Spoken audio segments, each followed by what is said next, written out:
Hey everybody, welcome to October.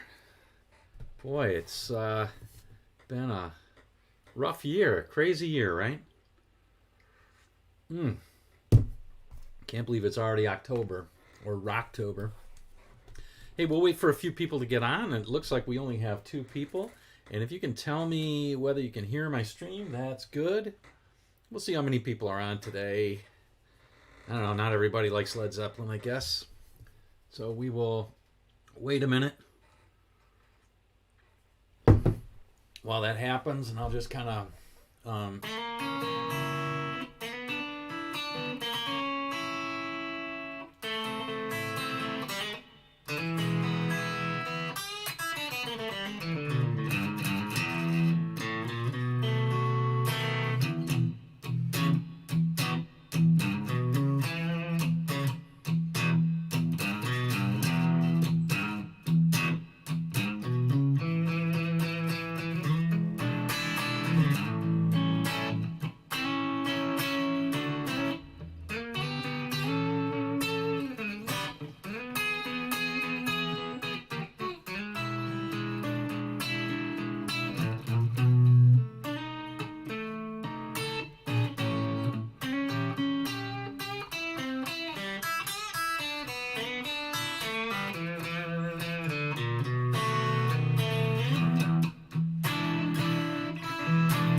Hey, looks like Ron's on.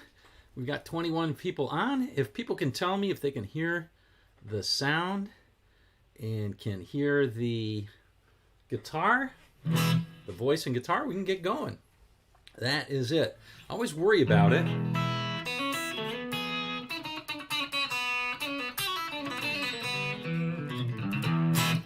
Hey, Eugenio, bye already?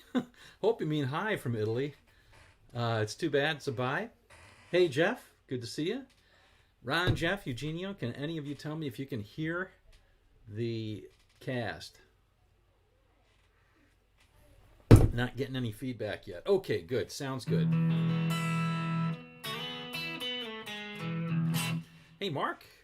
Good to see Mark Siebes on. All right, well, a couple of announcements before we get going with the Led Zeppelin. Hey, TBA, good to see you. Good morning to you. And Dennis O'Neill, we love Led Zeppelin. Just watch Dazed and Confused. All right. What was that? Was like the 90s film? All right, cool. All right, well, anyway, a couple of announcements. First of all, I want to thank everybody for, if you're listening or you're watching later, I want to thank you for any donations that you've given. Always appreciated. And also want to thank the folks who bought any of the classes that I have on Teachable. And I do have a new one, so I wanted to mention to everybody I have a new class on Teachable. It is classic R&B guitar. So a bunch of techniques like hybrid picking, triads, and some double stops, and then over 6 performance studies. So there's performance studies from real classics, Soul Man and Memphis Soul Stew, and some other stuff like that, Rainy Night in Georgia, and then even some newer stuff, how it translates. So anyway, tabs, backing tracks, all there. And there's a coupon code below if you want to click on, or in the description if you want to click on it, check it out later. Would appreciate it. Also want to let you know that you can join Joy of Guitar for free on Facebook. That's my Facebook group, The Joy of Guitar, and we cover things kind of daily. It's an easier way to ask questions and get them answered and share things. So anyway, all good. Hi, Bruce. El Rondo, buddy. Haven't seen you in a while. Good to see you. Did you see I posted a Cliff Gallup tune yesterday? Race with the Devil. Yeah. I figured you'd pop up on that one, but didn't see you. But I'm certainly glad to see you this morning. All right, well, let's get going on the Led Zeppelin. Now, I don't know how we want to do this. I always think that maybe I should just let you guys say what are some of your favorites, and we'll play a couple. I can play some of my favorites. And, I should tell you, all right, awesome. Appreciate it, El Rondo. So I should probably tell you, Led Zeppelin, I've always been a fan of Led Zeppelin and Jimmy Page. Obviously, they're top on my list just about. And a lot of my early guitar playing when I really got into it started with Jimmy Page. So, and Pete Townsend. That was the two guitarists I latched onto. I made a pretty good choice, I think. However, having said that, totally influenced by two albums in particular, Led Zeppelin 1 and Led Zeppelin 2. Oh, not happy to hear that, El Rondo. Well, we hope that your health improves, and wish you the best. Anyway, so my stuff mostly came from Led Zeppelin 1 and 2. That's what I cut my teeth on, and then later Led Zeppelin 4 and 5. I never owned Led Zeppelin 3, Presence, or Physical Graffiti. I didn't even own, but I only came to know those later. And in fact, I didn't buy Led Zeppelin 3 mostly because people said it was terrible. It wasn't terrible. There's lots of good stuff on there. But anyway, so that's the stuff that I know the most. But let me ask you guys, what are some of your favorite Led Zeppelin riffs? I mean, I'm going to start with a couple of the obvious ones that I think ought to be just about everybody's favorites. You know what? I'll start with the first one that I ever learned, Led Zeppelin. So see if you recognize this one.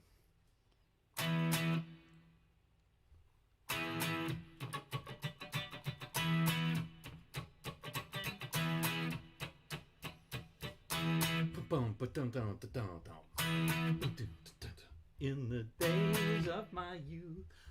I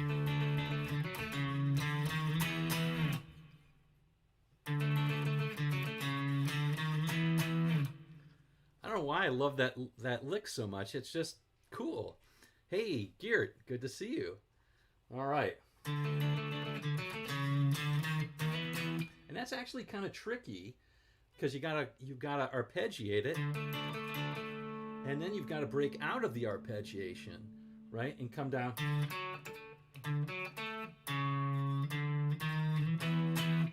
Anyway, tough one. Now, an easier one from that same one is, of course, this one. Yeah, a bunch of people got good times, bad times. Is this one?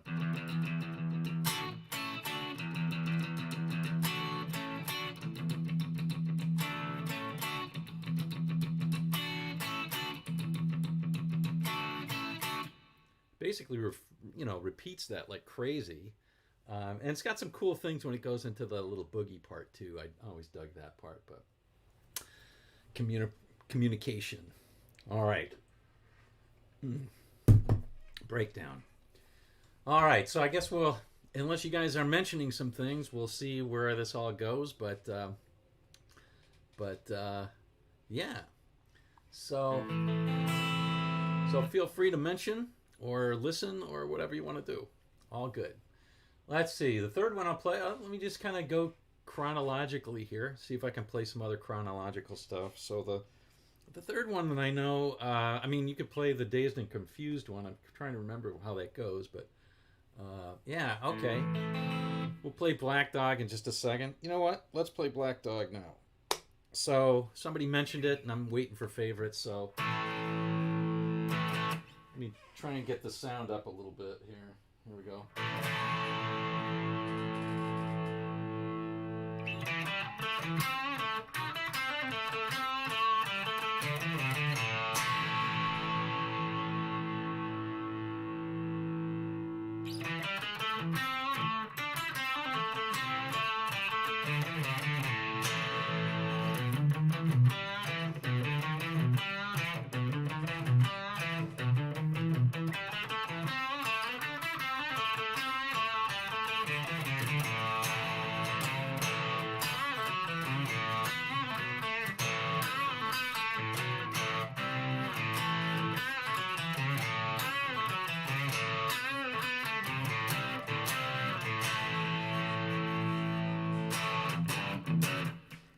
awesome. Awesome guitar song.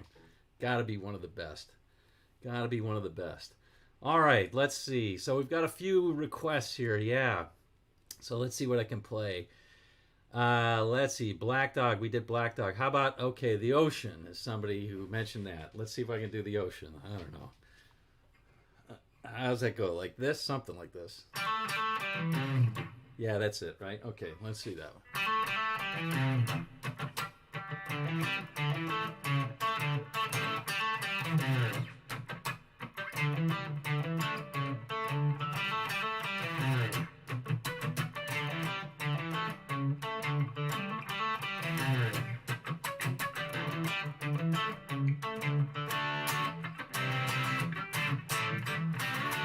Let's try that again.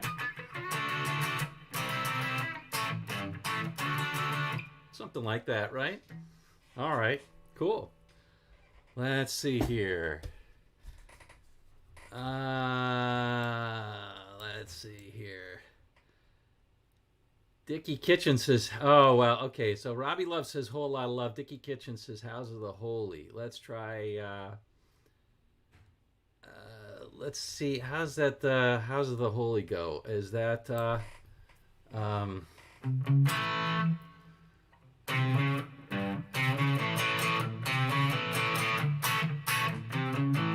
me take off some of the distortion here. Even that.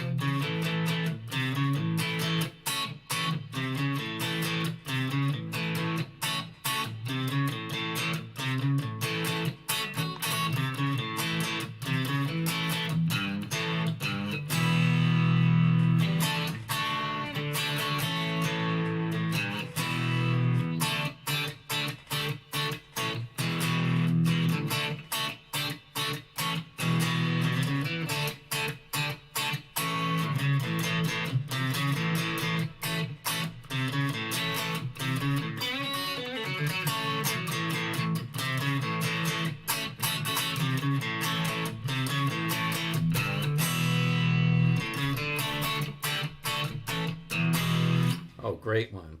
All right. Great one. Great riff. Let's see. We'll do a whole lot of love now. Whole lot of love. Because that's a good one. Ron, we just did communication breakdown, but I'm going to do it again just for you.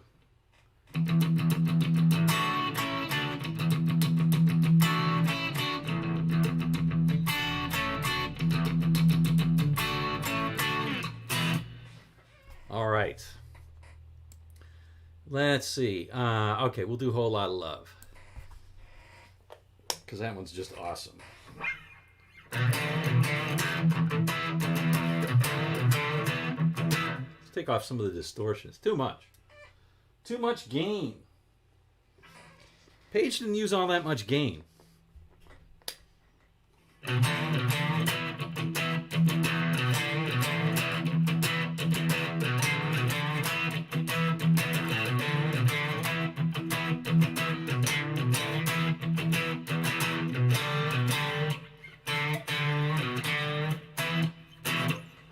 It's so cool how he does the double string there and just bends that one just a little bit. Just to give it a little bit of a dissonance there.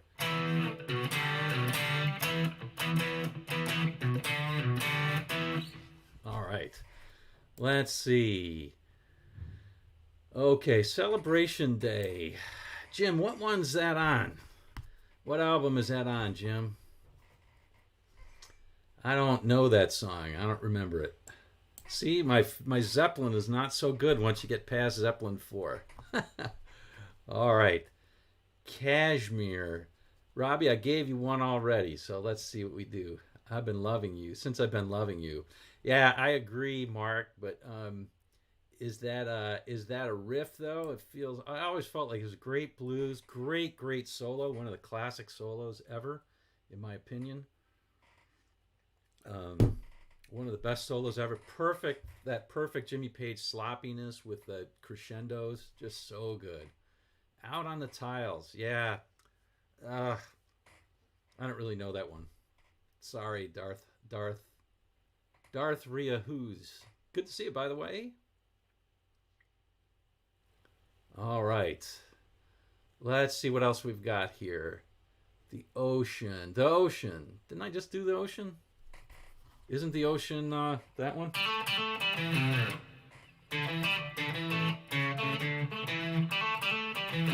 Yeah. All right, let's see. Over the hills and far away. Oh, TBA, I don't know going to California. Sorry. And it never felt like a riff as much. Although I like it a lot, for sure. One of the things that kept me from doing those things, like going to California and the Rain Song, and I know you can do them in standard tuning, but I always thought that they sounded better in the weird tunings that Page did. But man, I hate retuning my guitar like that.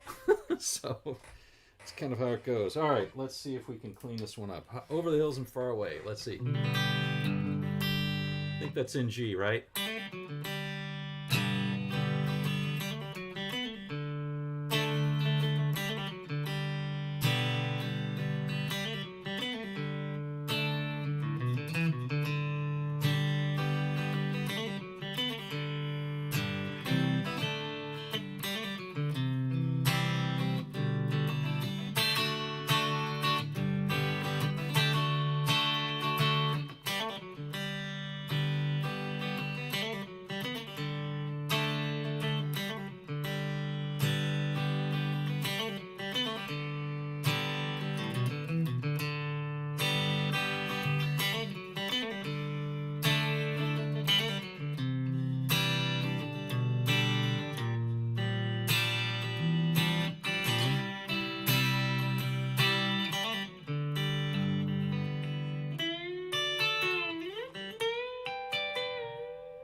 All right, there we go. Over the hills and far away. Close enough for jazz, anyway. Let's see. Something on Led Zepp 3. Breakdown solo and Whole Lot of Love. Yeah, oh, I tell you, that's great. That's as good as it gets. Rock and roll. All right, Gene. I'll try that one. I don't really know it, but it's close. I better get it close anyway.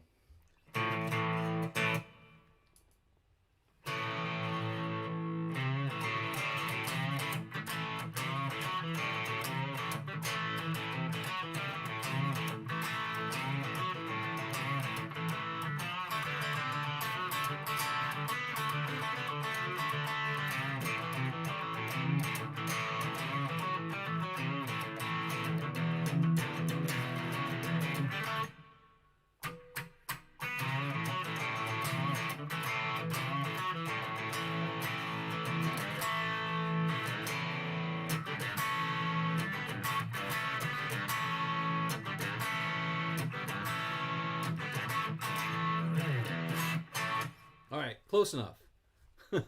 Close enough for me to be able to do. Anyway, let's see. Love the breakdown solo. Man from the Dark Side. Page is God. Well, he's good. Page is good. All right. The Wonton Song. Yeah, so that's Led Zeppelin. Is that Presence?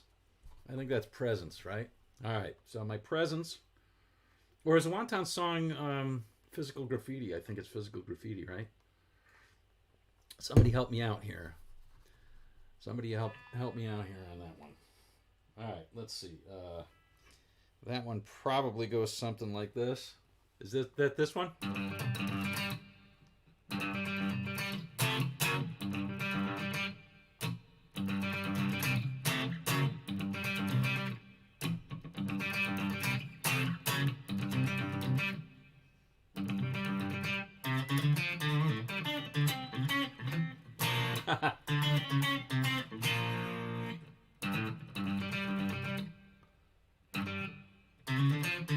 How's that go?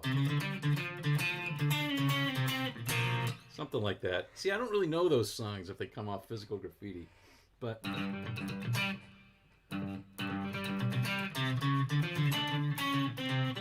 that's it.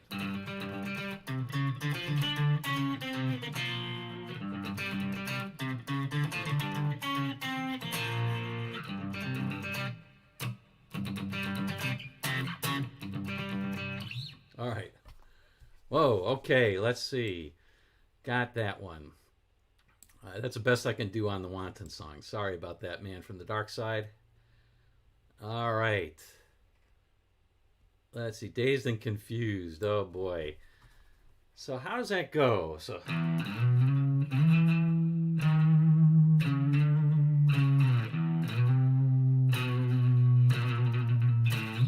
something like that. I don't really remember that one. I really should, but it's cool. All right. In the evening. Well, okay, we have to have that opening part. Somebody play the opening part with any, before Page does whatever, Plant does his thing. Gonna skip that one.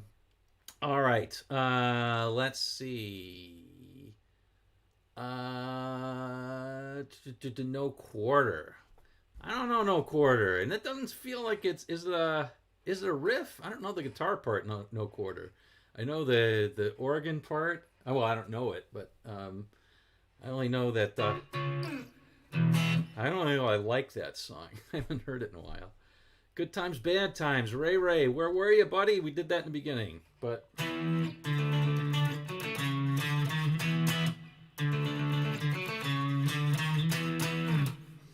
All right.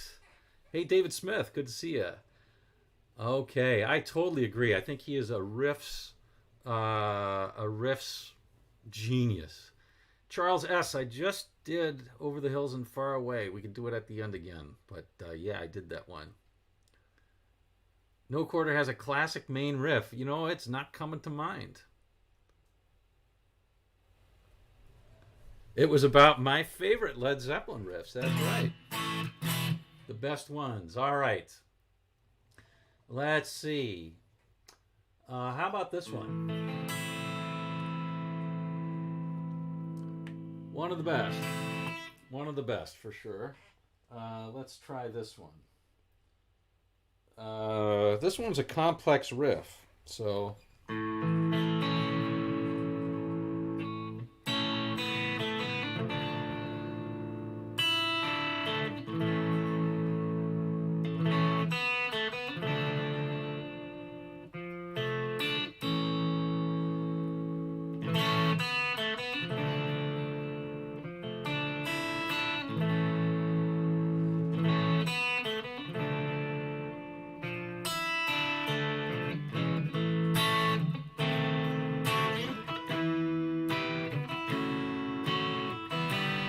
Oh, shoot, I gotta tune it differently.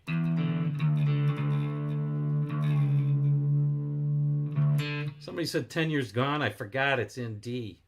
All right, it's in drop D anyway. Okay, so let's play that again. Try it.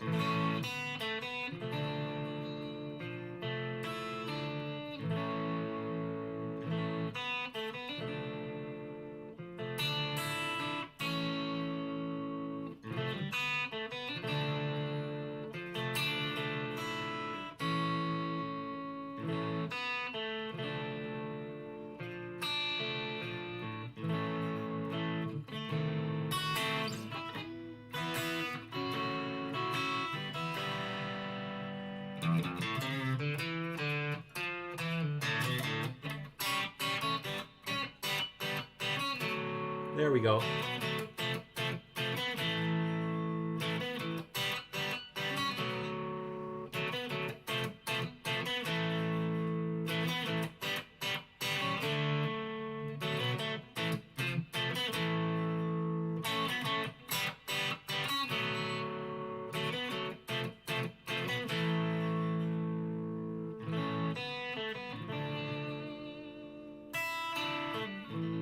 Oh, that's such a beautiful one. I just love that one. I don't like the funky stuff that it does up here, but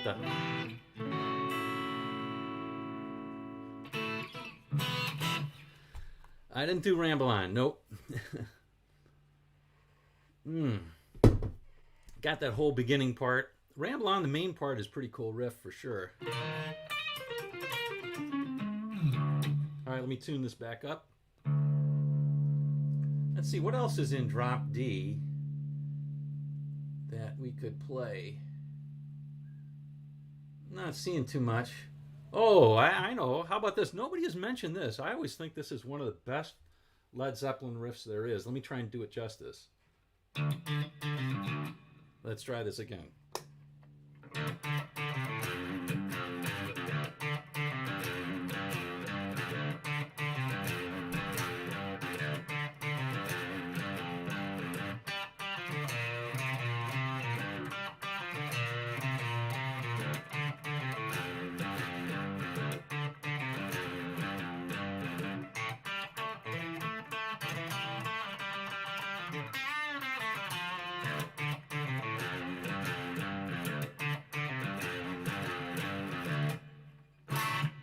Just a great riff, so heavy.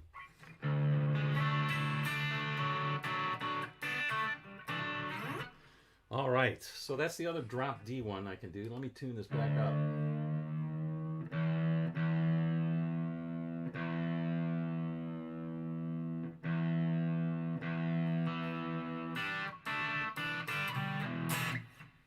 All right, let's see. Yeah, I didn't do Ramble On. Ramble On is one of my favorite songs of theirs. I don't know it offhand, so sorry about that. Since I've Been Loving You. Now, again, let me ask that: is that the the blues song that I think has the most recognizable riff that they do is this one that I know.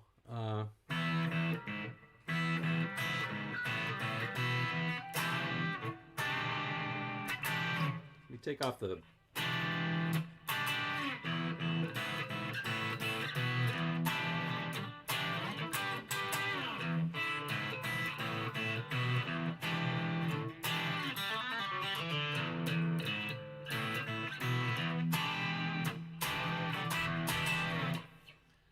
That's the one I really remember of their blues things, but that's a really cool riff.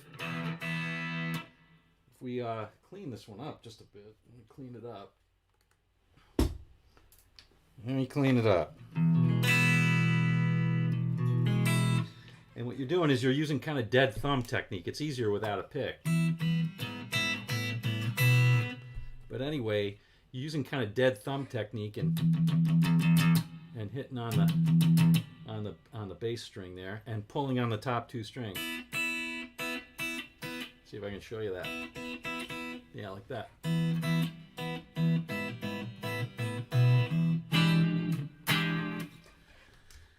Oh, bring it on. That's a good one, Matt. Love it. All right. Let's see. Ray. Do I still get out and gig? Ray. I do not. I mean, first of all, there's no gigs at all now. And I got to try and get to do that. I was hoping to get to do that this year. But I haven't. I haven't gigged since like 2005, something like that. And that was all bluegrass. I used to play all bluegrass. I haven't gigged rock and roll since the 90s, if you can believe that. But it's always fun to kind of get 30, 40 songs together in a night or two. That's always fun.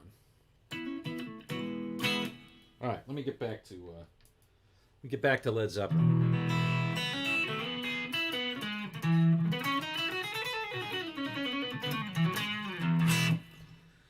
All right, let's see. Hey, what can I do? I don't know that one. Down, ba-da-da-da. I don't know what key it is.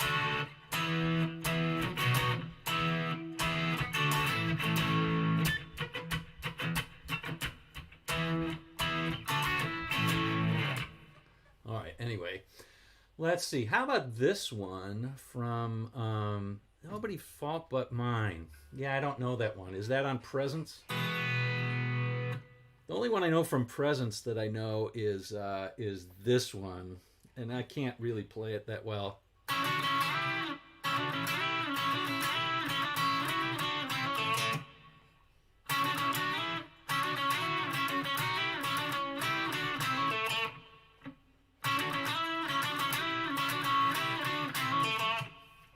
It's about the only one I know from Presence. Yeah, David Smith, we played rock and roll earlier. Hey is in A. Okay, well, there we go. When the levee breaks. Yeah, it's got a great drum riff. All right, the Immigrant Song. There we go. There's one. Boy, this is a hard one to play. I always thought that this and the Wanton Song are very similar, you know?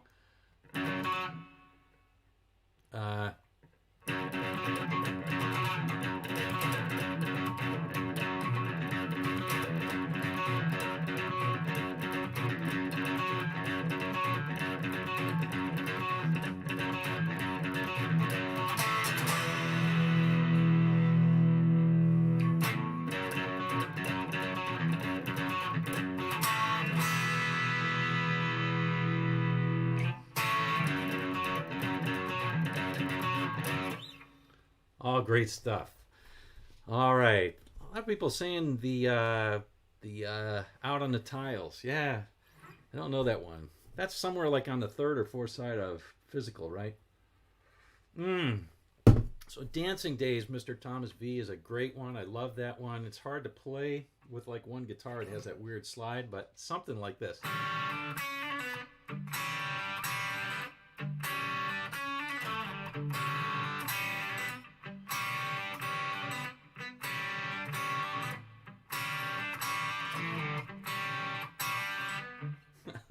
That's all I know of that.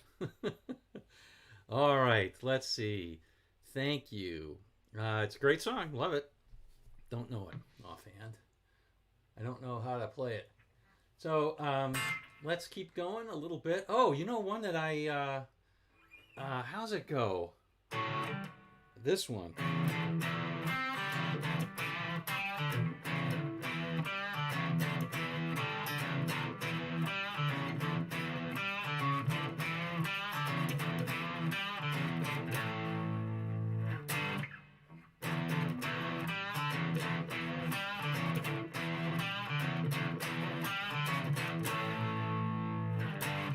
That's such a cool riff. I'm surprised it never got any. Well, there were so many good songs on that one for sure. All right. Yeah, 4 Sticks. Great stuff. Great stuff. Does anybody know this one? I played it before, but this one.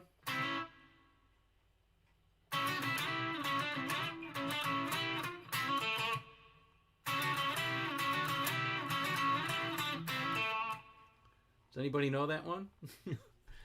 Not too many people do, but that was always the favorite of the ones that I've heard. All right. Let's see. Oh, what the heck. See, I did prepare a little bit for this, folks. So let's try this one. Ugh. All right, let's try this one.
Okay, so I had this tuned in Dadgad. That's in Dadgad, just in case ye were wondering. And no, I'm not going to play Black Mountainside. All right. Definitely one of my all-time Definitely one of my all-time favorite riffs, let alone Led Zeppelin. I just love Cashmere. The song, not the fabric, or the sweater. All right, let's see here. All right, is it done already? Stairway to Heaven. I guess I should play that, huh? Everybody asking for that. All right, let's see. How about Stairway? Don't everybody leave now. All right, let's see.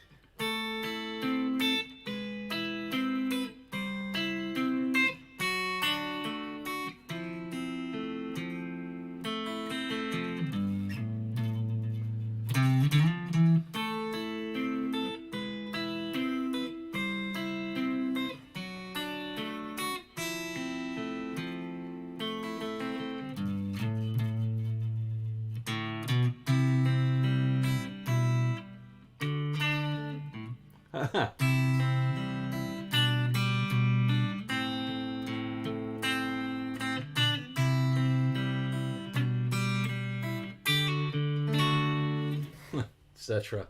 All right, that's enough Stairway. All right, David Smith says hot dog.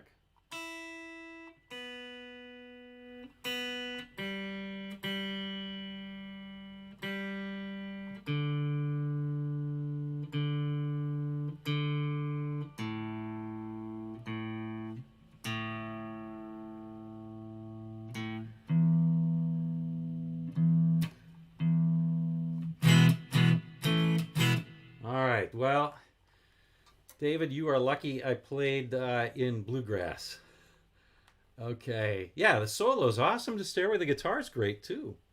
It's just, done all over. Thank you, Ron, for purchasing the R&B course. Really appreciate it. Really appreciate it. Okay, let me see if I can play Hot Dog. My God, I can't believe somebody asked for Hot Dog. Let's see.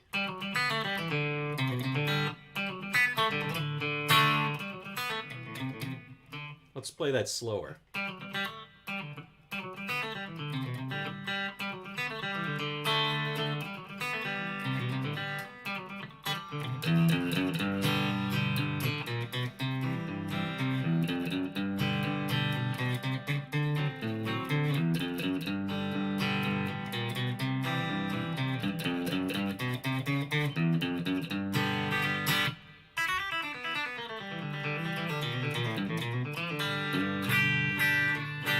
There we go, Hot Dog. Close as I'm going to get to it. All right. No hot dog, please. All right. Sorry. Black Dog, Black Dog, Black Dog. Yeah, we played Black Dog before. Always good for another one. Oh, how about this one before we go to Black Dog? How about this one? Do people know this one? I always thought this was a nice little riff. And this is sort of very R&B-ish, triad stuff.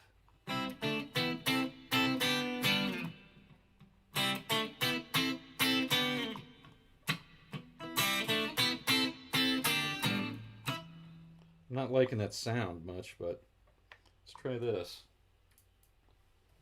Let's try. I don't know. Sounds okay.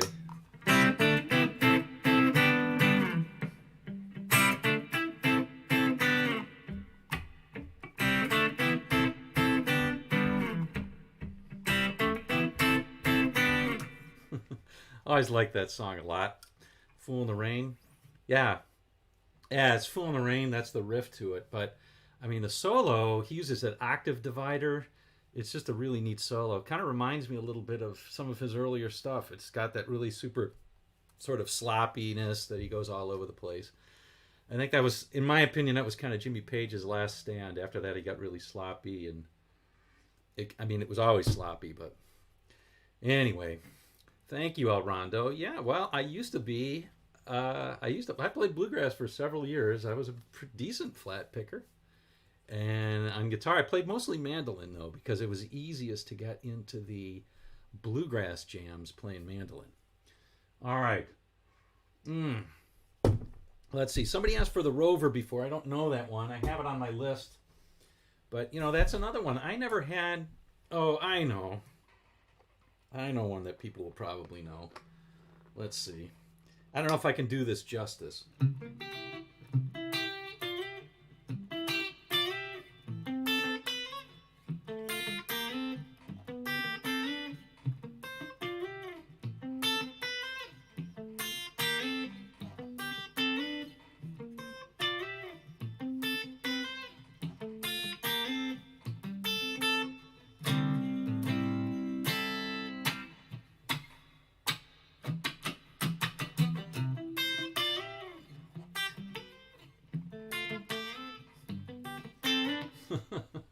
Can barely play that.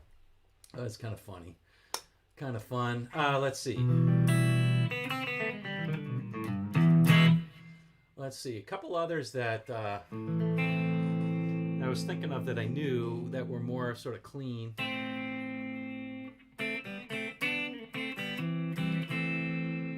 There you go, Fender. Yeah, that's right, Fender man. Okay, we'll play a couple of the old classics again for some of the latecomers for sure. We'll play Whole Lotta and we'll play Black Dog. But let me play a couple of... Let me slow down a little bit because even though, TBA and a couple of other folks asked for stuff like Going to California, and I guess I played Over the Hills. I do kind of think of that as kind of a riff-based beginning, even though it's acoustic. This one I don't really think of as much of riffs, but it is kind of repeating. So one of the first ones that I learned, I thought it was really impressive, and I still do. I really like it.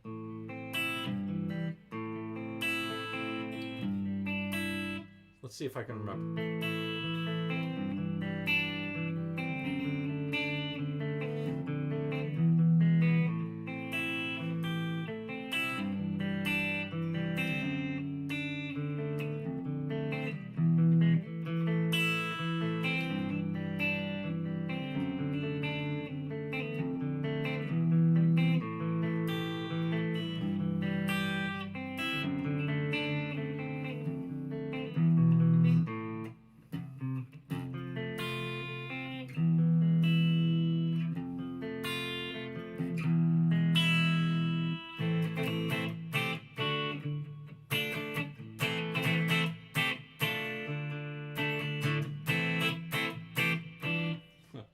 Enough of that.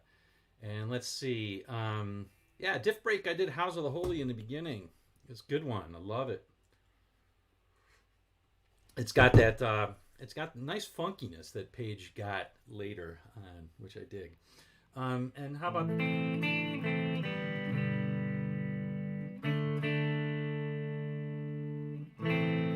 Yeah, this is a nice one.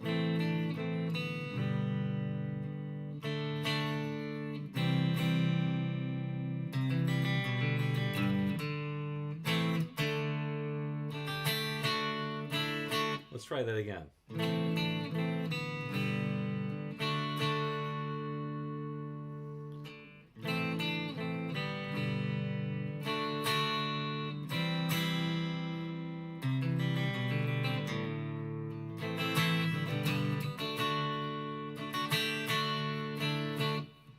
Love that one. I love that song a lot. I love Page's singing on that one a lot. Please don't leave the Mark Zabel cover, Led Zeppelin cover.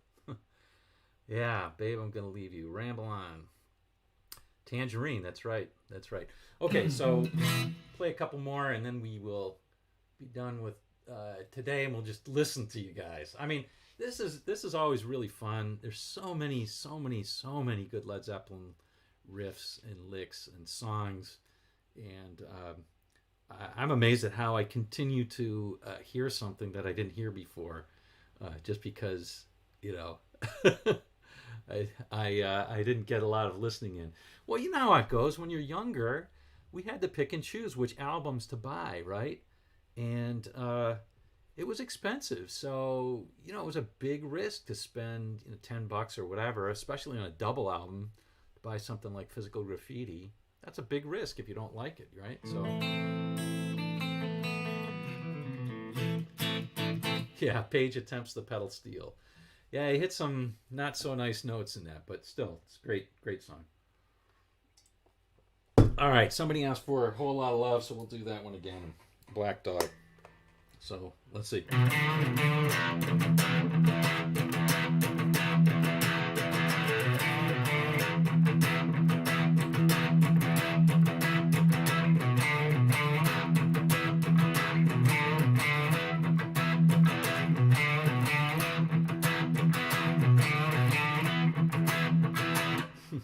It's so simple but so satisfying. The whole, I said that the dissonance, that slight dissonance that he puts on. Oh, babe, don't leave me. Okay, babe, I think it's called Babe, I'm Gonna Leave You. All right. So anyway, let's see. And then here's the last one we'll do, at least for now. I'll just kind of watch you and take in whatever's there. All right. So the last one was we'll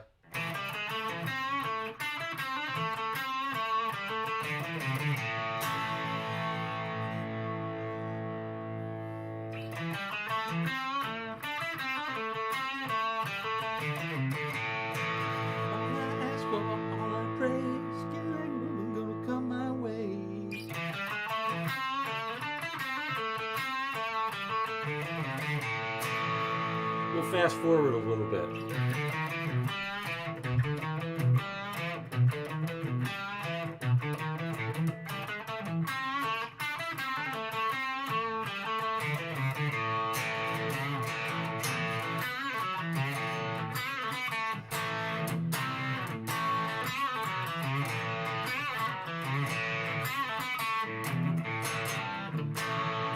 Close enough for jazz, I guess. All right, so there you go.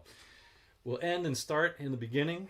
And there you go. So many other good songs that we didn't do today in the evening, as Garrett said. And then some of the great ones, the Rain Song and Going to California. Those are just, in some ways, Going to California, the Rain Song, actually both of those I really like. But just so good. Just so good. And even stuff that we didn't mention, like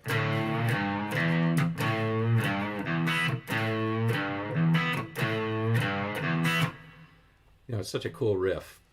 So there we go. All right. Have I heard Rather? I don't know. I guess no. Dan Rather? I've heard him. All right. So anyway, I think we will we'll just kind of talk a little bit, but really appreciate it. We got 47 people on. A lot of people on today. And yeah, we can keep talking, but I may put away the guitar in a bit. Oh, Battle of Evermore. Yeah. Well, I should get out my mandolin and play the Battle of Evermore, right? Some song. Diff Break, Rain Song. Yeah, no, I didn't play Rain Song, but yeah, absolutely, it's a great one. I was explaining that I don't know that one because I never bothered to learn it in standard tuning, and I freaking hate to retune my guitars. I just don't. I have an unnatural aversion to it, so I never learned the tuning that's necessary for that one. But I know you can do it in standard tuning. I learned it once upon a time, but didn't stick. It wasn't one of those things I played over and over and over. But anyway, yeah. So thanks for everybody coming on. Really appreciate it.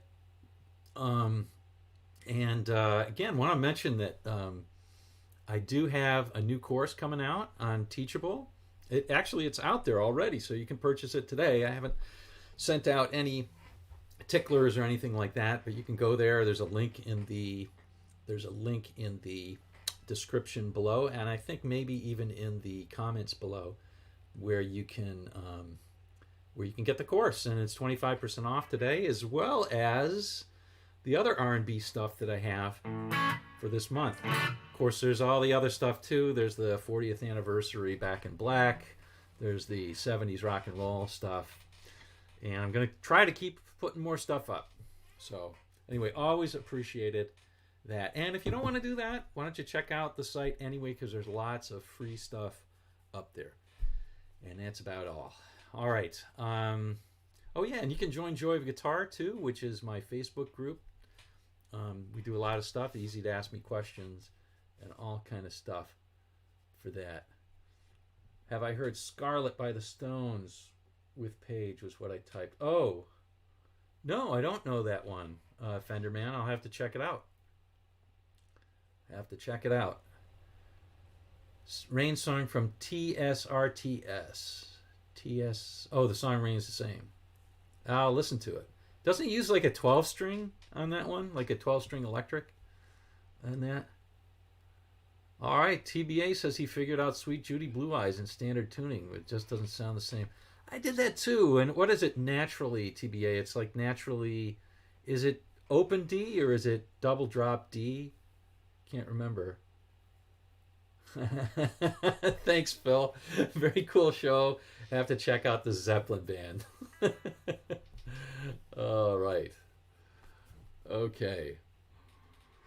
Lee Kerslake. All right, Uriah Heep. That's too bad. You know, they're dying, unfortunately, right? As David Bowie saying, "Look out, you rock and rollers. Someday you're going to be older." Well, he did that, and he's also dead. Died a couple years ago, right? When did he die? 2016, 2017, something like that. A couple years ago. All right. Well.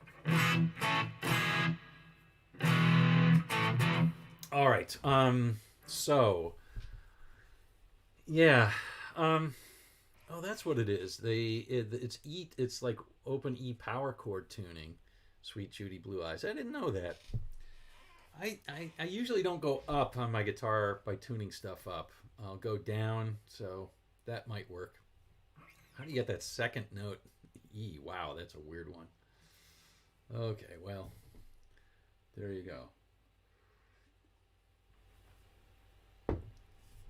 Standard. There's a S tuning called E. All right. Well, I got to tell you, I'm totally digging this new PRS. I really like it. I like how it sounds. Oh, I should tell you guys also, I got a new amp. I got a new Blackstar HT5, the version 2 of it, and it is remarkably awesome. It's the first tube amp I've bought since I sold all my earlier tube amps. And yeah, I agree, Mark Siebes. It is a very AC/DC sort of sound. You can get well, I'm using the coil split a lot today, just to thin out stuff. Bruce Palmer modal tuning, thank you. But I'm using the that's cool. I'll have to look that up, TBA. I'm using the coil split a lot today, just to kind of clean it up, because Page played so much cleaner than people think. A lot of times people think that Page had really a lot of distortion on, but he didn't. He didn't really have a very gainy sound.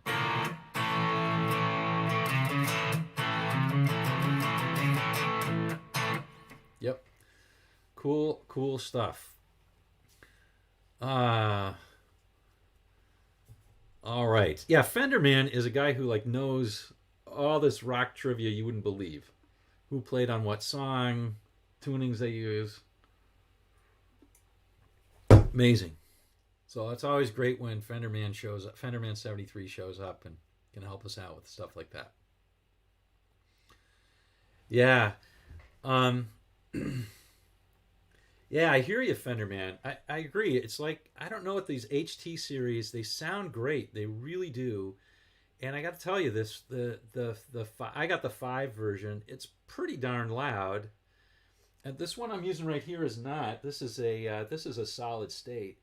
And it's a little bit lighter, but it's amazing. It's like 25 pounds. So, you know, I can carry a tube amp that's 25 pounds. I can't carry a Fender Twin. It's like, you know, without doing the fireman's carry or some BS like that. So, you know, it's so heavy. I just don't want to use amps like that anymore. And it just sounds great. I'm really digging it. I mean, it makes every guitar like a different instrument. So I spent one night like plugging every one of my guitars in tune and trying out all the channels. It was really fun. Highly recommend it. It's like the HT5 is like a $500 amp. The HT20 is not much more. I think it's like a $600 or $700 amp. So it's a great one. I agree, David Smith, a solo on No Quarter is awesome. I especially like the live solo. I think No Quarter in Song Remains the Same is one of the highlights of that film. I think it's really good. Yeah. Yeah, I hear you, Fender man. Inside, like it has the HT5 has an attenuator too, and it goes to half a watt, and it's plenty loud inside for me. Yep, all good, all good. So yeah. Anyway, I'm just having a lot of fun doing that.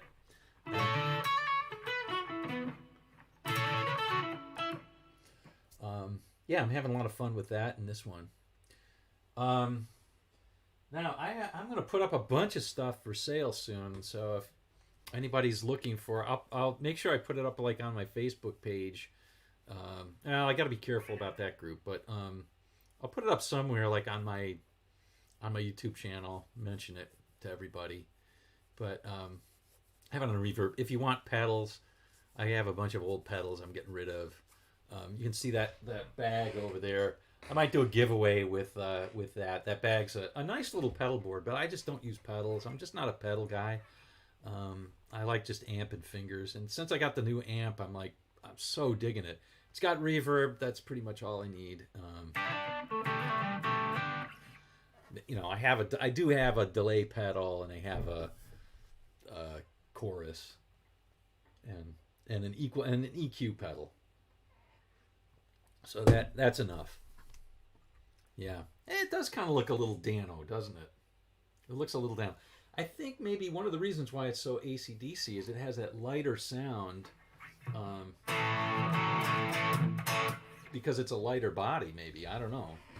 It's not. I don't know what the wood is, but it's definitely lighter than this. I won't change the settings, but you can hear this will be a deeper sound. I think so. Anyway, it's about the same. I find this is a little bit deeper. It's a little bit heavier guitar. Even this one, though, it doesn't have that maple cap. This is the cheapest PRS that you can get. I picked it up used for $350, and it doesn't have that maple cap on it, so it's just sort of normal finished. It doesn't have all the bling, which I actually don't usually like the bling. But a happy byproduct of it for me is that it's a lighter guitar. So it still has amazing sustain. I've really come to believe that the PRSs, that my hands and my body are really made for PRS guitars. Yeah, I agree, RMG. It has a nice crunchy sound. It's good sound. It's a good rock and roll guitar for sure. But yeah, I've come to believe that at least for me, with the PRS, it just fits me well. The scale is right. The 25 scale. The neck profiles are good. The bodies feel really comfortable to me. They're so well balanced guitars. Like this thing is 6.5 pounds, but it's not neck heavy at all. I mean, check it out. It's not dipping at all. It's amazing. So yeah, Paul Davids did a video about an SG with fake ebony. What was the fake ebony? What was it? A lot of fingerboards people put down, I think, are actually really, really nice. Yeah. I mean, Mark's a Paw Faro fingerboard is one of those fingerboards I just love. I love the feel of Paw Faro. Mark Siebes has been playing Zepp on his 335. Can be a real rock machine. Yeah, 335s are great. Love them. Love 335s. Probably my favorite guitars. I need a Silver Sky Strat. Yeah, maybe. The thing I don't like about the Silver Sky, I think it has a 25.5-inch scale and it has a 7.25 radius fretboard. But I've never, and there's no place to try them out around here, so I cannot try them out. But I like the idea of like the super high end of a normal Strat is taken out of that. So I think that was part of it. Like, because Mayer always plays with his tone pots down on if he plays a Strat, he plays with his tone pots turned down, not all the way, but a good bit. And so it's more limited on the Silver Sky. Rich light, okay. Interesting. But I mean, I guarantee Silver Sky has got to be a great guitar. It's got to be a really well built guitar. Stormtroopin', the Nuge. Mr. 335, yes. Larry Carlton, my favorite. My favorite.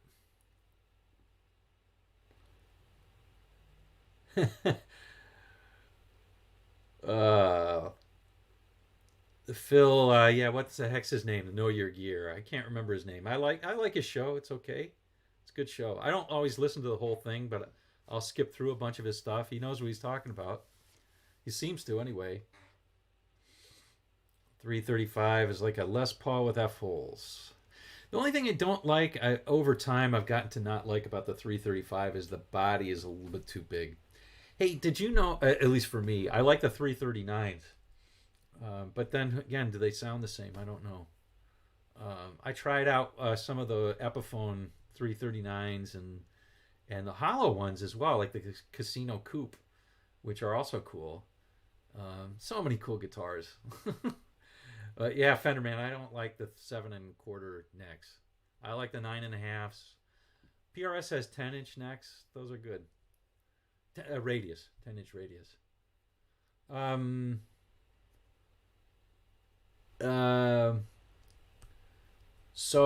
amp. Just a second, El Rondo. So let me finish the thought, and I'll get back to the amp in a second. But what was I going to say? Crap. Oh yeah, the 335s. So Larry Carlton has a designed new 335. If you look up Larry Carlton guitar, it'll come up. I can't remember the. I saw them demoed on Andertons. They're famous for making basses, but they just had this new 335. It looked like it was really good, pretty reasonably priced. Hamburger Guitar Guy is back. I don't know him. Let's see. All right, so let me talk about the amp. So does it feel heavy to carry that guitar? So this guitar right here, I don't know, RMG, if you're talking about whatever. This guitar right here is a 6 to 6.5 pound guitar. This is a really light guitar. It is a joy to hold and play. This is just a great guitar, and I love the clear knobs. I think it looks killer. That's just me, and it's nice and it's versatile because it's got the split. This wraparound bridge, I got to tell you, I love my Gibsons. I really do, but this bridge is so much better than the Gibson bridges. It's just so nice, so nice. All right. Anyway. Let's see. So, a quick talk about the amp, El Rondo. So, I just picked up a Blackstar HT5 amp, and I was saying I haven't had a tube amp in a long, long time, and I'm absolutely loving it. And it sounds as good as any tube amp I've had. So, and it's only 25 pounds and plenty loud. So, anyway. Now, people claim that you can play it live with a drummer. It's only 5 watts, so I question that a little bit. But it is loud in the house, that's for sure. And anyway, I have this solid state thing that I can play. This is a Blackstar TVP, and that's a great amp too. It's a solid state amp and really easy to bring to a gig, and you can crank that one up. So...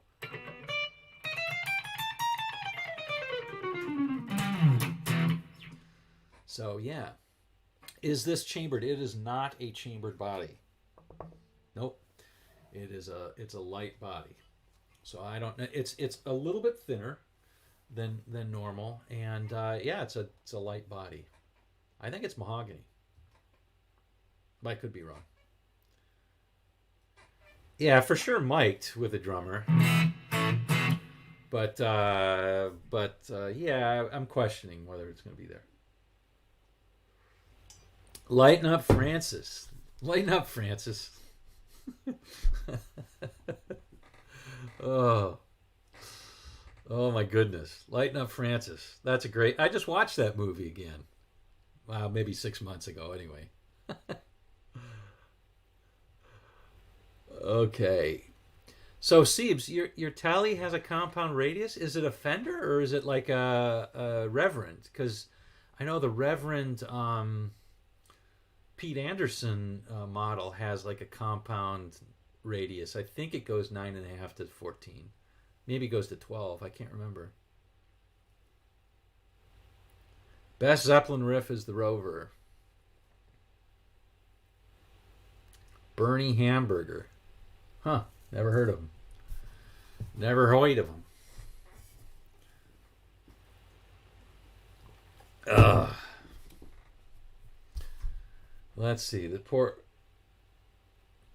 Yeah, well, like I said, a lot of them don't have a maple top on it or a maple cap, and or this one doesn't, and that's what gives it the weight. And yeah, I don't know. And also, they usually put like a blingy thing. But I mean, even this PRS right here, this one right here, and this gets plenty deep. I mean, I can get good, I can get some good sounds on this. It's just a chunk of mahogany. That's all it is. There's no maple cap on top of it. So that's it. Just a chunk of mahogany. And that one's more like, those are usually like 7 or 7.5 pound guitars, 8-pound guitars. I have a Tremonti also, a PRS Tremonti, which is a Les Paul style guitar. It's a single cut and all that, and that is a heavy guitar. It's my heaviest guitar at just under 9 pounds. That's my heaviest electric. I guess my acoustics are nowhere near that heavy. All right.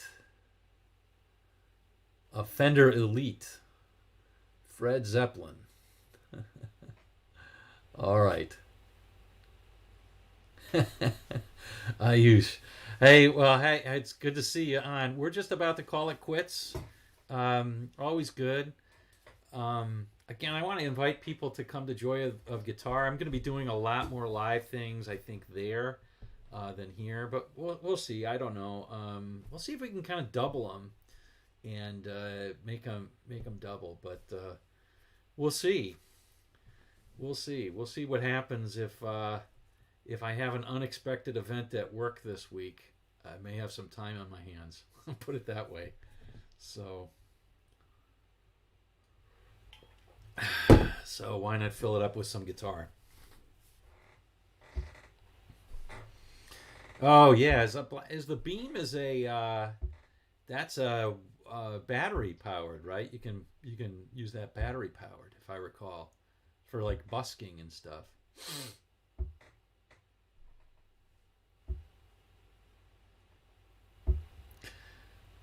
All right. Oh, hey, Frank. New phone. Oh, it's better late than never. Still playing Hocus Pocus Focus. Awesome. That's great. Greetings from Norway. Terje Nes. Love the tab on my lesson site. Thank you. Do I have any multi-FX units? I do, in fact. I do. They're relatively inexpensive ones too. I have the G1X, which has an expression pedal built in, and yeah, it's good. Yeah, I'm selling. I'm gonna put up for sale this JTC drum loop from NewX. I like it. It's a good pedal. I just don't use it. I have a Trio, and I just find the Trio a lot easier to use. Yeah, the Trio is a lot easier to use. It's not better. This actually sounds better, but it's harder to use. But anyway, there's that. Boss volume pedal. Stereo. Let's see what else. Here's the G1X. This one right here. Yep. So, anyway, there's a couple more. Those are the ones that are here. Couple more. Hey, Fred. Good to see you. Damn. What Aqualung pedal am I using? Aqualung pedal? EQ pedal. You know, I have a really cheap EQ pedal. I have the Joya. I have a Joya EQ pedal. I mean, let me just tell you, the pedals I probably will keep. I have a Joya EQ pedal. I have a really cheap noise gate, just to keep things quiet. And I have it's called like Azor or something like that. I have an old chorus pedal, a Boss, I think. And I don't use chorus that much. And I have an old Behringer delay. Piece of junk. But it gets what I need to do. I can do the slapback echo, so that's kind of good.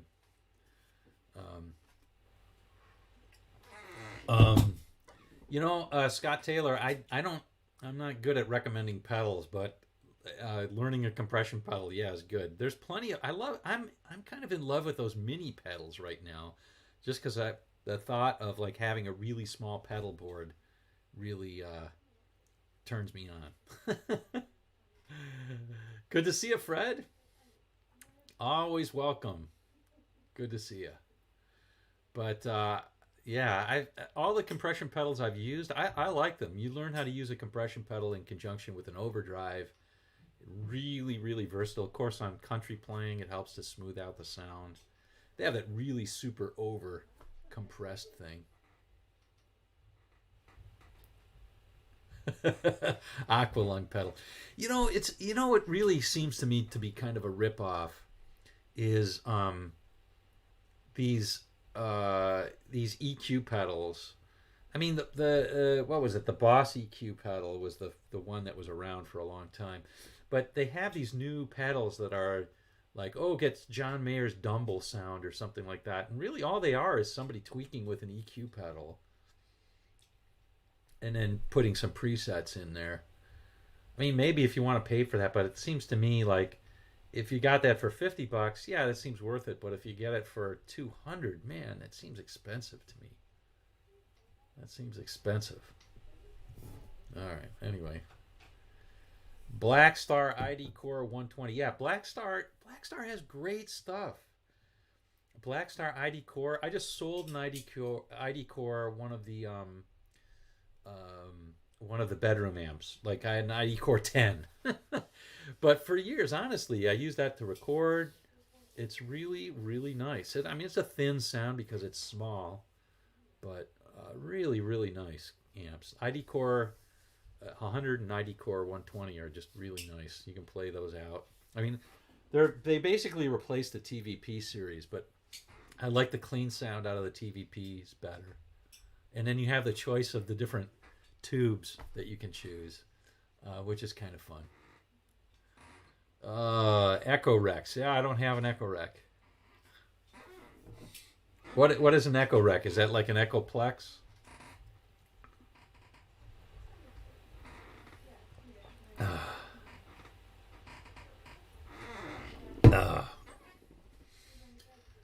Yeah, the Ocean. Oh, I didn't play Living Loving Maid, did I? I played the Ocean. Hey, you know what? I don't think I played Heartbreaker. Nobody said Heartbreaker? I can't believe that.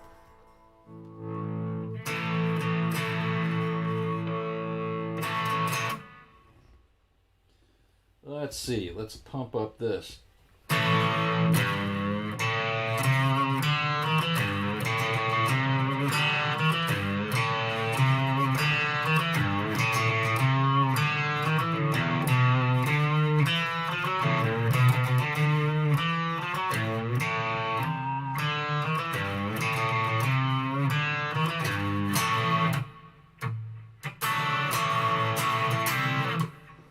Great stuff. Got to be one of the all times. And then what was the other one? Ocean. I played that one about 50 times. And then Living Loving Maid. I don't think I played that one, right? It's one I know. That's why I was going to play it. So I think it goes like this.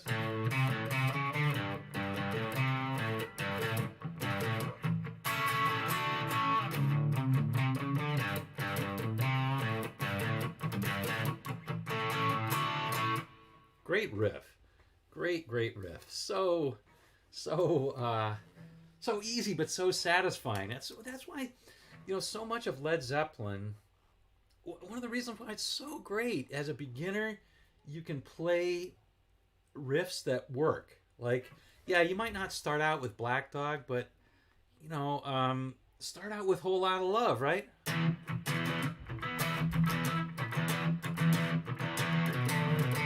And even if you don't get that little dissonant thing, it still sounds good. Still sounds good. And just so many good things with Led Zeppelin. It just keeps on getting better, right? So you can take it to that or the weird tunings and all that. Thank you, Todd. Really appreciate it. It's such a nice comment. I really appreciate that. Iced coffee. We did the Wonton song earlier, but just for you. Wait, how's that go? No, that's the Immigrant Song.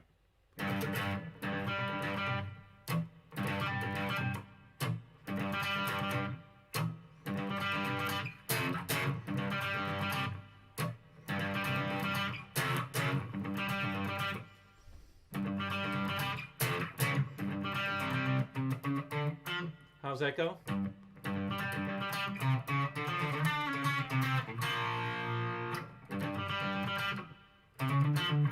Something like that. Dang, I can't get it. I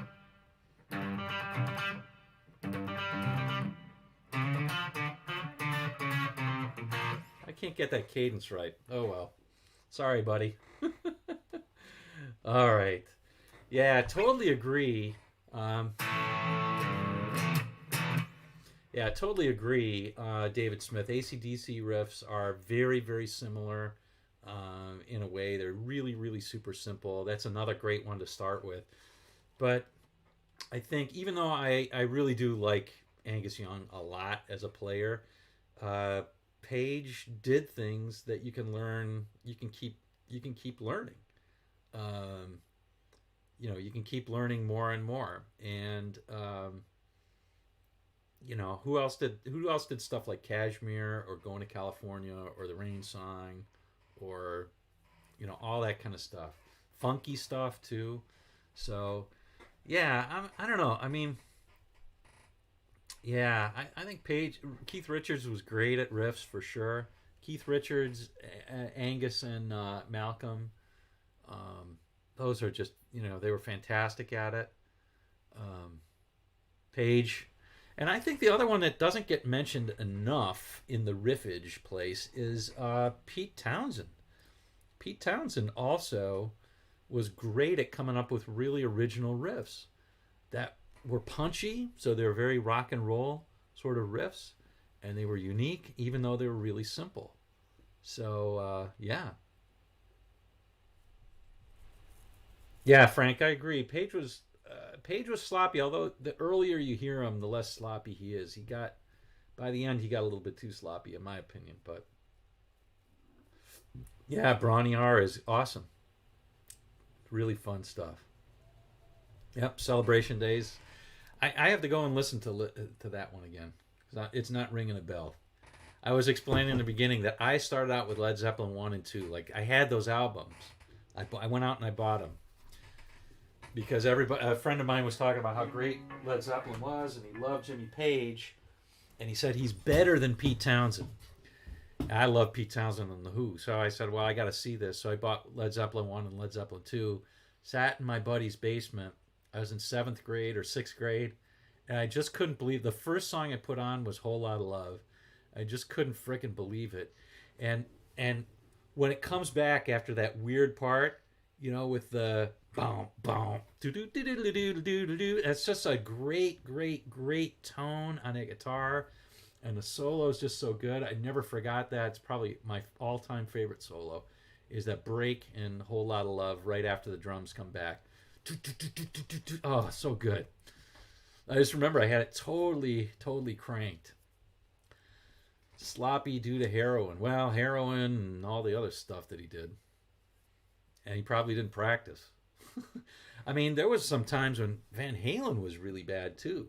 And I think that was just a question of like not playing and being drunk on stage. Just embarrassing. Yeah. But that was my introduction of Zeppelin, and I eventually bought Four, and I eventually bought Houses of the Holy, but it was I listened to those like crazy. What is and what should never be. I did a um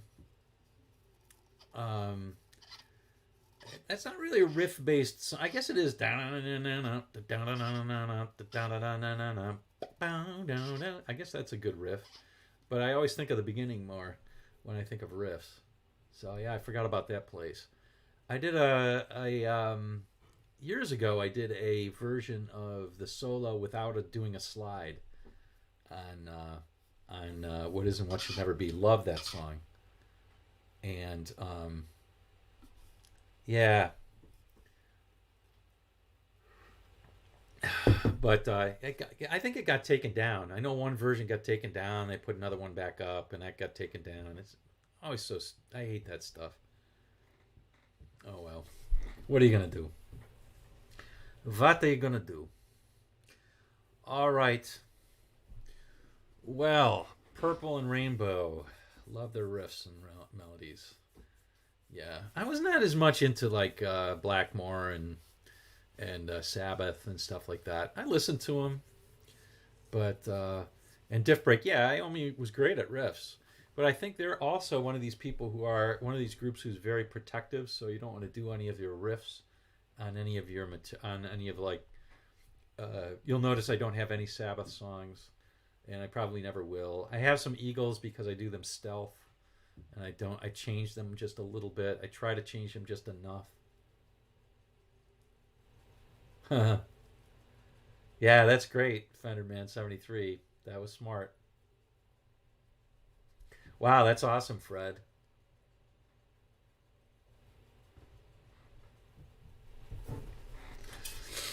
Iced coffee tones. Yeah, I even listened to the overplayed ones. uh, Page owns the Yardbirds Masters. That's pretty interesting. Well, good for him. Hopefully he's coming back to... He seems like he's regained some of his brain back. I mean, I don't know. Did you see any of his stuff? Like, I remember somebody sent me the Led Zeppelin one where he's doing it on a telly on the tour that he did with Clapton and Beck. And the person who sent it to me loved it and thought it was great because they didn't like Plant. The way he said was, "There's no screaming idiot on this." Now he was talking to the wrong guy because I think Plant's one of the best singers. At least at that time, I thought he was just an amazing singer. What he could do with his voice up to like Led Zeppelin 4, maybe 5, was amazing. Um, but yeah, yeah, Queen are protective too. That's true. The Beagles, yeah. uh, but yeah, I forget where I was. I forget where I was going with that story. It was something though. I'm sure it was a brilliant point. Got sidetracked by your comments. uh,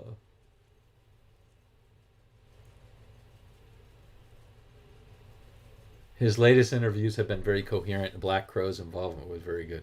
Black Crows are the real deal. I mean, I love that roots rock stuff.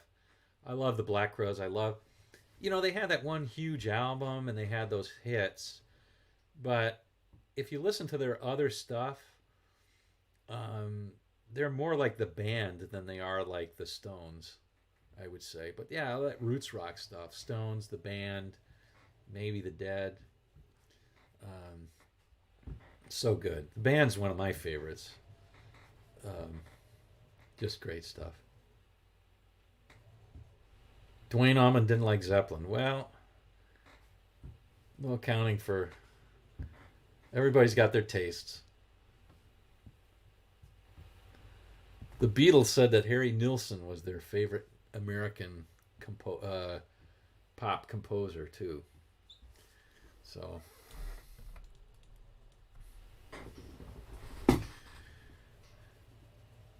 Larkin Poe. Yeah. Yeah, good stuff. Good stuff. All right.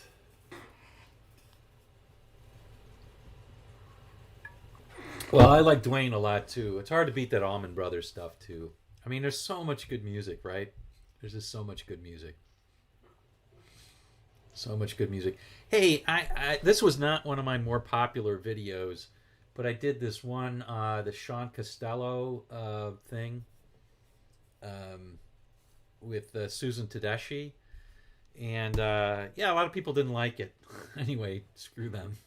That guy, I've been listening to Sean Costello. That guy was the real deal. And the reason I'm saying this is because it made me think of it is because apparently he was good friends with Levon Helm, and that's how Levon got him to play more than just straight blues. Yeah.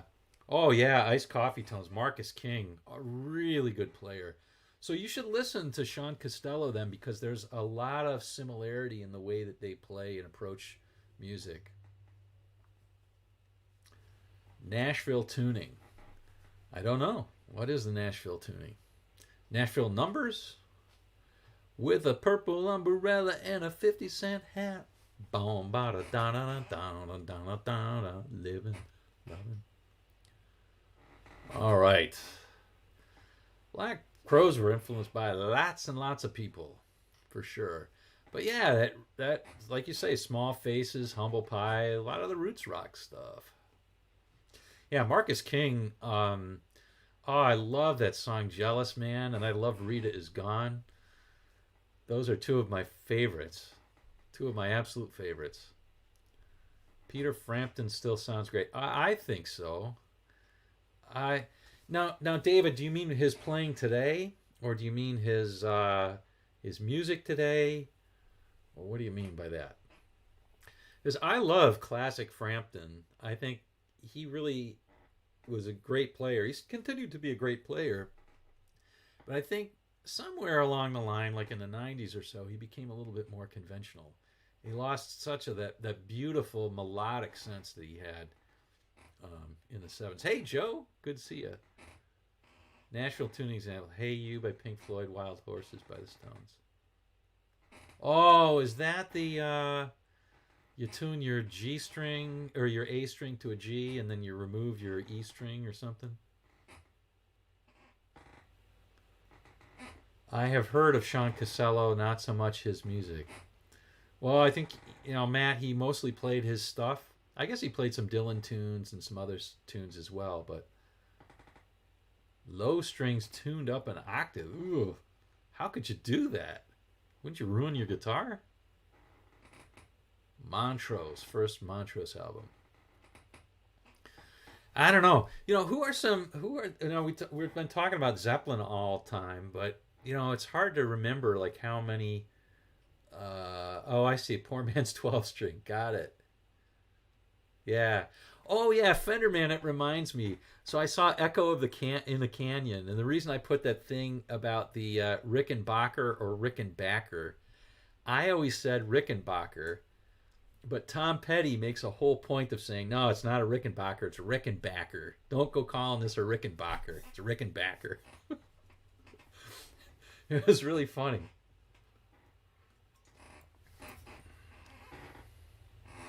Oh, I see. You use octave as in the high strings from 12 gauge. Got it. From 12 string.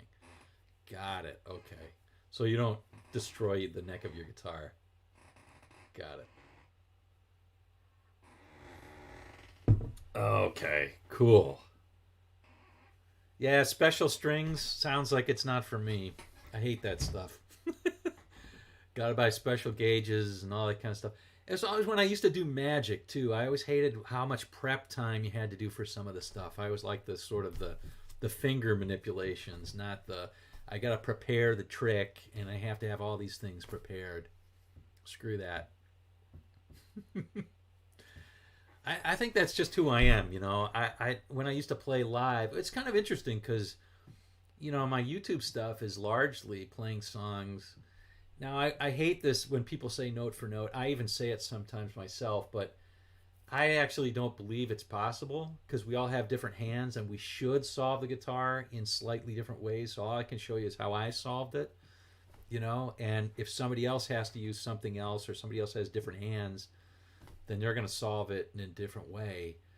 I mean, one of the things that I've seen is like Greg Koch or Hendrix could hammer with their third finger 3 frets apart as low as they wanted to on the guitar. I can't do that. I have to use my pinky, so it changes the sound. So I might opt to play it higher up on the guitar to be able to do something like that, to get the strength that I need to bend or whatever. And that's just life. I mean, you should solve the guitar that way as you need to. But yeah, I don't know. I'm when I play live, I might play a phrase or two, but then I'm improvising. I just really like to improvise and have a lot of fun on stage. I don't like to learn things note for note or put pressure on myself to do it note for note. I just try and think and play things I think sound good, and that includes the chords as well. I know it sounds wrong. You have to know the changes, but the chords that you're playing. I mean, again, a special riff. If you're playing Roadhouse Blues and you're not playing down bum bum bum bum bum da da da down down, then it's not Roadhouse Blues. But within that song, you have a lot of scope to do lots of other things. So, learning all the in between licks in the same way is kind of crazy. I would do the same thing with, say, Little Wing. You do the beginning the same, but then after that, it's more or less, there's a lot of improvisation that's there. Mike Campbell, somebody mentioned, always one of my favorites. Wild Horses Like a Mandolin. Love single cut guitar. They're so comfortable. What do I prefer? Well, I will tell you. My whole life, preferred single cut guitars. And Mr. Thomas V, who's probably not on anymore, but he really razzes me about Strats, and he was a guy who was asking me about buying the PRS Silver Sky. But I've been always partial to single cut guitars. I like them. I like the feel of them. I like the look of them. Les Paul. That was my first guitar. Was a Les Paul knockoff. Not the expensive ones from Ibanez, but the really cheap ones, bolt-on neck. It was not a good guitar. Not the lawsuit ones. Anyway, I've been partial to those, and so I have a number of single-cut guitars, and that's one of the reasons why I prefer a Tele to a Strat. It's just more comfortable to me. It just I feel like it fits my body better. But I have to say, somehow this design, which is not quite an SG, but it's SG-like, isn't it? I mean, the horn is not too much further on here. It's not like a Strat sort of horn. Is really comfortable to me, and I really like this. So, I don't know. Generally, though, I like single cuts. Yeah. Warren Haynes plays some great covers. Warren's a PRS guy? I didn't know that. I thought he was a Les Paul guy. He has a great sound. I love Warren's playing. Good player. Love Warren's playing. Yeah, I don't know, Ozman. I'm going to say this again. Everybody says it underrated. I don't know anybody who underrates Warren Haynes. I've never heard anybody say, Warren Haynes, that guy just sucks. Now, Warren Haynes might not be known very well. That's a different story. But I don't ever hear anybody saying, God, that guy sucks. I do, on the other hand, hear people say the Edge sucks. So that's why I say that. Sorry I'm such a stickler on that. But I've become that way. I used to say underrated. Now I'm careful to say underappreciated. That's what I try to say. Sorry to be a jerk there. But Warren Haynes is a really good player, and not as well known as he should be, for sure.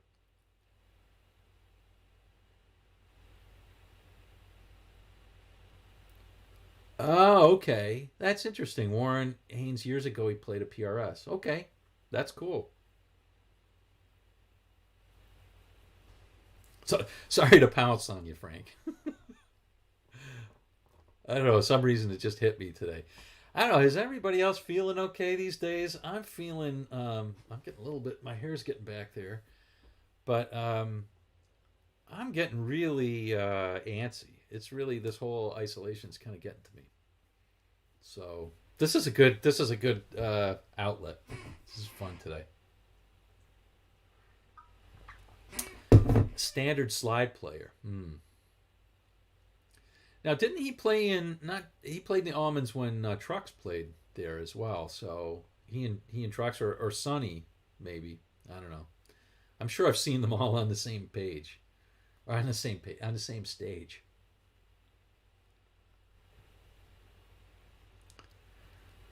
Ry Cooter. Yeah, Ry Cooter's a good player.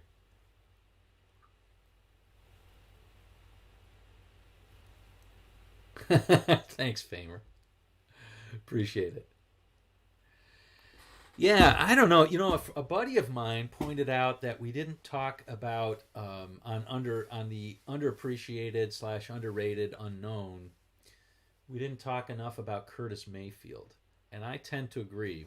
Curtis Mayfield was a really really good player, really influential, and not not always mentioned.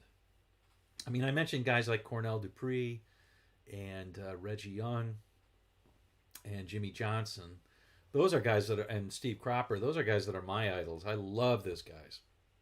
I think they're at least for me, for my dollar, they're the guys that if I had to wave a magic wand and it didn't have Larry Carlton on that button, I'd probably pick Cornell Dupree. I love Cornell Dupree's playing. I just love it.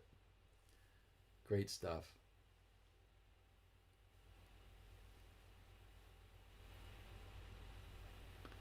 Hey, Vienna. Great. That was a long one ago. I did that one, the Stairway to Heaven. I probably did it maybe 6 years ago. He and Trucks were in the final almond. Okay. Yep.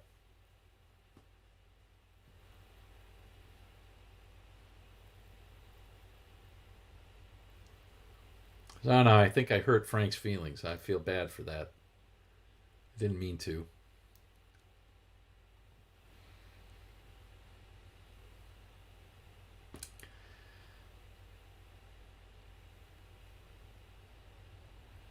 Been out gigging with the Southbound. Still need to get with you.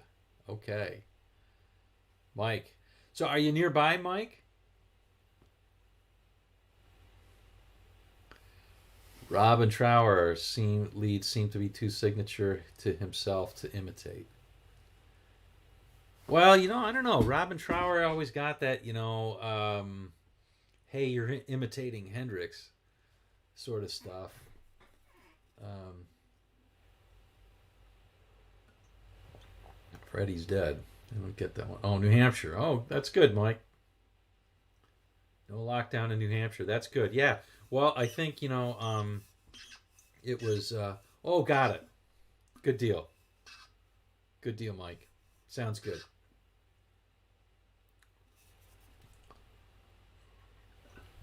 New Hampshire was very successful. I think New Hampshire, Vermont, Massachusetts were very successful in getting the COVID down.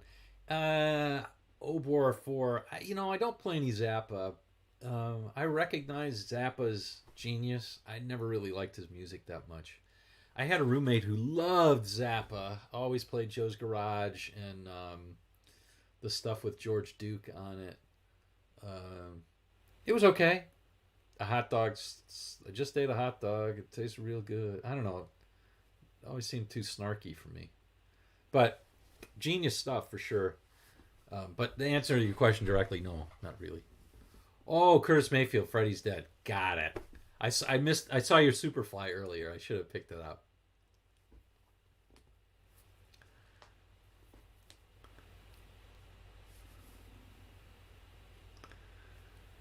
Yeah.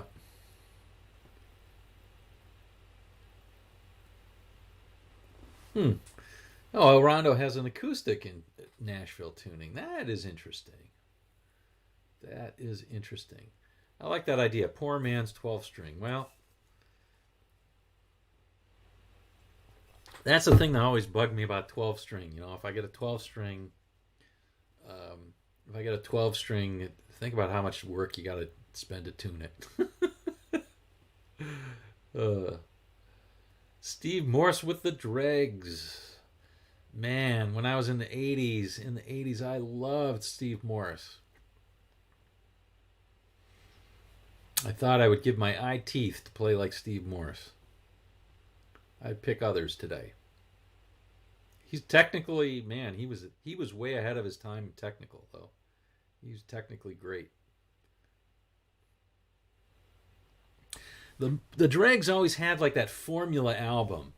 I had a bunch of their albums, but they would have the thing where he does the not the counterpoint, but the polyphonic stuff. He would always have a song where he does the polyphonic stuff. They'd always have a down home song. They'd always have this epic thing at the end. They'd always have usually a rockin' number. The Dregs had that formula sort of thing. I still have Hereafter. I think that was there. Or Dregs of the Earth. Dregs of the Earth. What's the song? Is it Hereafter? Who's the person who asked about the Dregs? What's the song that's got that at the end of it? That's got that unreal. For its time, it was so unreal. It was so fast and clean. Nobody else played like that. Now a lot of people can do it, but back then nobody could.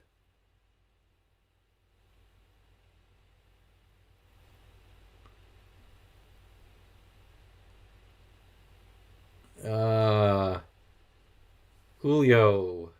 Thank you, Julio. That's great. Yeah, Alone. That's a nice solo. Let's see. Da-da-da-da. Oh, Fred. Yeah, Fred. So if you can think of that one, I'm going to look it up on my phone in just a second. How's the Dave Grissom? Oh, yeah, Dave Grissom's a good player. I didn't know about him, and I don't know. Somebody gave me a book that was written by Dave Grissom. I said, "Who's this guy?" But then I listened to the tracks, and I was like, "Man, I love how this guy sounds." And he's a great player. Again, yeah, Dave Smith, Morse is all monster at alternate picking. That's for sure, for sure. But again, I mean, like, I don't know what I was going to say about those guys. It's funny when I think of great players, I have to say I do think of the guys like that originated the stuff. So I put a lot more stock into somebody who can blaze their own path and create their own music, and that music becomes it becomes relatable to a lot of people. So I'll always put Hendrix above somebody like Guthrie Govan, for example. Unless Guthrie Govan somehow finds a voice where he becomes the speaker of all guitarists on earth or something like that, and changes the direction of guitar for a long time. Now, having said that, guy makes a living playing music and teaching guitar, and he's really good at it. So I don't want to poo-poo that. Obviously, he's an amazing player. Scott Taylor asks, how's the masking going on in your town? Well. It's going well. It's going okay. I still can't believe people don't wear masks. I went into a convenience store the other day and walked right back out because nobody was wearing masks. It said you have to have masks in here, but then nobody's enforcing it. So, anyway, even today, even with the president now having COVID-19, apparently it hasn't made a difference.